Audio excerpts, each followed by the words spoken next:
একাধিকবার ঘুমপাড়ানি গুলি করেও কাবু করা গেল না বাঘিনী জিনাতকে।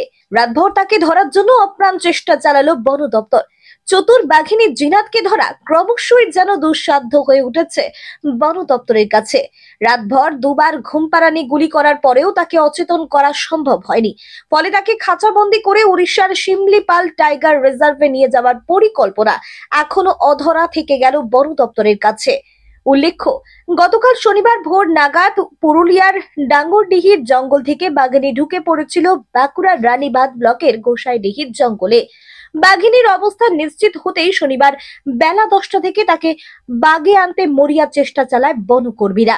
দিনের আলোয় তাকে চোখে দেখে শনিবার বেলা 3টে নাগাদ একবার ঘুমপাড়ানি গুলি ছোড়া হয়েছিল, কিন্তু সেই গুলি আদেও তার শরীরে লেগেছিল কিনা সে ব্যাপারে নিশ্চিত জানা যায়নি। এরপর রাতের অন্ধকার নামার পর ফের শুরু হয় বাঘিনীকে বাগে আনার মরিয়া চেষ্টা। জাল দিয়ে ঘিরে রাখা জঙ্গলের চারিদিকে আগুন জ্বেলে রাতভর বাঘিনীকে পাহারা দেন বনকর্মীরা। এরপর ইনফ্রারেড থার্মাল ড্রোনের সাহায্যে বাঘিনীর লোকেশন ট্র্যাক করে একের পর এক ঘুমপাড়ানি গুলি ছোড়া হয়।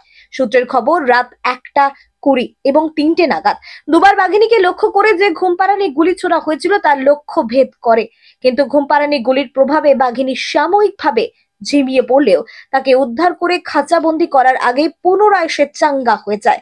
কি কারণে এমনটা হয়েছে তা স্পষ্ট নয়, তবে বাঘিনীকে কাবু করতে এখনো লাগাতার চেষ্টা চালিয়ে যাচ্ছে বন দপ্তর।